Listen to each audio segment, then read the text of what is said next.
How we doing, guys? Welcome back. And today I'm behind the wheel of my daily driver, aka Herman the German. And on the first review, a few of you commented about the dog being in the back. That's Wilson, my little grey staffy. He's my little mascot, and he's going to come around with us on the reviews. There he is. So yeah, we'll take a spin today and I'll tell you all about this marvellous car and see what you think.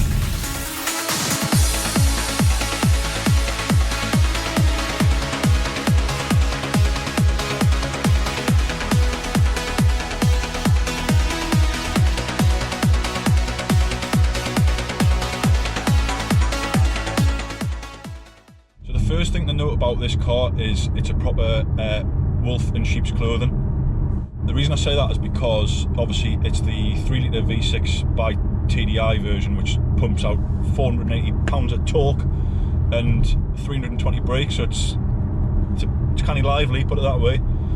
But looks wise, there's nothing to differentiate it from any of the other models. They all look the same. So there's a couple of 2-litre petrol ones, there's a couple of 2-litre diesel entry-level ones that are the most fuel efficient ones, and then you've got a couple of 3-litre ones as well. You've got the 3-litre two-wheel drive, and then you've got a 3-litre four-wheel drive, which I think is 280 brake, and then you've got this one, which is the top of the tree, the BiTdi one. But they all look the same, which I quite like actually, because there's nothing to say that this is anything special until you start it up and you hear that rumble, or you put your foot down and it flies off, which it does. So it's very understated, and that's something that Audi do very well. I quite like that about it. Right then, should we give it some beans? I know a change of outfit. I'll explain why in a summary later in the video. Honestly, this thing absolutely flies. Braking as sharp as anything. Round the corners, it's quick. Oof, pulling out them bends, no bother. Nearly wiped out a pheasant. Get up! Yes. Nice long corner here. Get in, straight out, and we're off.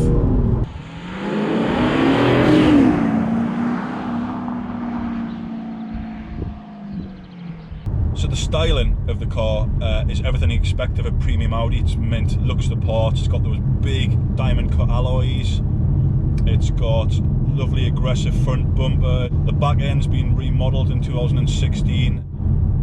It's got those twin pipes coming out of the bumper at the back. So interior wise, it's much the same story. Everything you expect of a premium Audi. It's got nice piano black interior with a little Quattro badge on there. It's a nice touch. It's got S-line embossing on the seats, which are rigid and holds you in nice. It's got this one particular one's got the flat bottom steering wheel with a nice S-line badge on it, which I think is a must. I've seen the ones with a round steering wheel on it and they're a bit naff like, so I think that's a nice touch for it. I would say it's everything that you need in a car.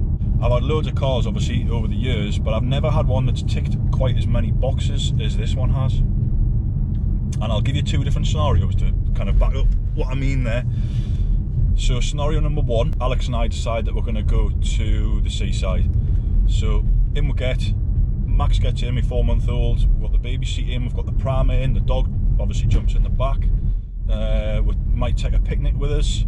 All that stuff is all gone in the car, and we've put it in efficiency mode or comfort mode, which funnily enough do exactly what they say on the tin.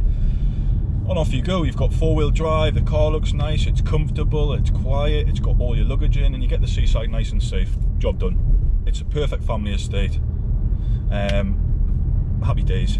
Scenario number two, completely different, and this is where the car comes into its own. I think you're with the lads maybe, or in my case I've finished playing football on a Sunday afternoon, and all we want to know is how fast the car's going to get us from the football pitch back to the pub, so we can have a couple of pints, and we might want to test out the sound system to see what tunes we've got blasting out.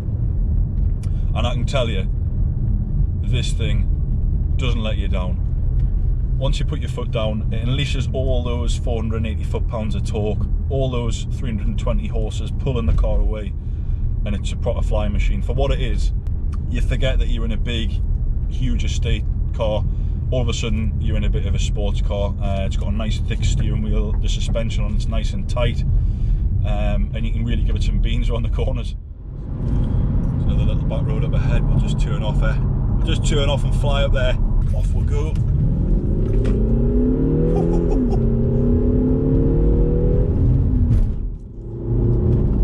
Concentration phase.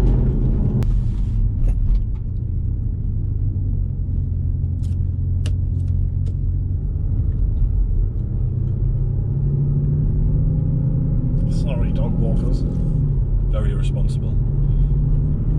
So, as an all-rounder, it's kind of got everything you need, like everything you'd want. So we talked earlier about scenario number one, you'd be in maybe comfort mode or efficiency mode. There's also dynamic mode, which is the most sporty one. So what this has got is what's known as a sound actuator, and that's something that's in the exhaust. So when you're in dynamic mode, this little thing activates and makes the car kind of sound like a soft V8, which is really, really nice. It's got a lush note to it. That's something that you don't get in any of the other models. It comes as standard in the BiTdi version, but none of the others. What a noise it makes! Like, it's a family estate car, and who needs music when you're on a soundtrack like this?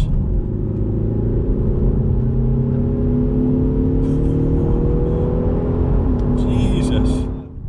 Bad points. It does have a couple of bad points, but not many. As I said, it is a really, really impressive car. The first one would be, it doesn't have a reverse camera. That's probably an optional extra you can get, but because this is kind of the top of the range model, just below the S and the RS, I would kind of expect that to be standard with it, but it's not. So that's not the best. And I guess you could say fuel consumption. For me, fuel consumption is neither a bad thing or a good thing. Depends what car you've come from. So if you're coming from like a 5-litre V8 into this, you're going to probably think the fuel consumption is pretty decent. Similarly, if you come from a 1.2 diesel to this, you're going to think you need to remortgage your house. So it's all relative. One other downside of this car, well, it's not really a downside of the car, because the car, as I said, is mint. It's spot on. It does everything that you'd want it to do, very, very well. It's more for the driver, because chances are if you got this car, you may have also considered an RS6, and I'm no different. So every time I see an RS6 when I'm in this, I do kind of die a little bit inside. I mean, obviously there's a big price difference. An RS6 is a lot more money than this to run and to buy, but honestly, if I could jump in Doc Brown's DeLorean, fire it up to 88 and go back in time a few months, I might very well just go and find myself, tap myself on the shoulder and say, hey, get the RS6, honestly.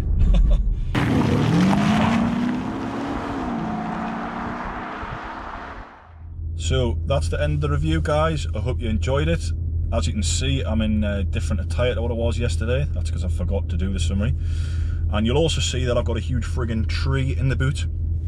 That's because I'm on the way to the tip, and it kind of emphasises the versatility of this vehicle very, very well. So the tree is now gone. I've just dropped it off at the tip. As I was saying, so this car really is, for me, the perfect all-rounder. It does everything you need it to do. If you're looking to purchase something like this, and this is at the top end of your budget, honestly, look no further. It won't let you down. I've loved having it. It's a great car. But if you've got a little bit more money to burn, I would definitely consider the RS6, because that's a different kettle of fish altogether. Hopefully I'll get to review one of them at some point, and then we can do like a little comparison to see what the difference are in the cars. You never know. But until then, next up I'm going to review me Subaru Impreza STI, and then people have been really kind and offered their cars to review. So we've got a Range Rover Sport lined up, Range Rover Evoque, we've got a Jaguar E-Pace, we've got an Audi RS4, we've got an Audi Q3, and the list's growing. So I'm really looking forward to reviewing them, and thanks again for your support. So stay tuned, and We'll be back again soon with another review. Thanks a lot. Take it easy. Cheers. See you later.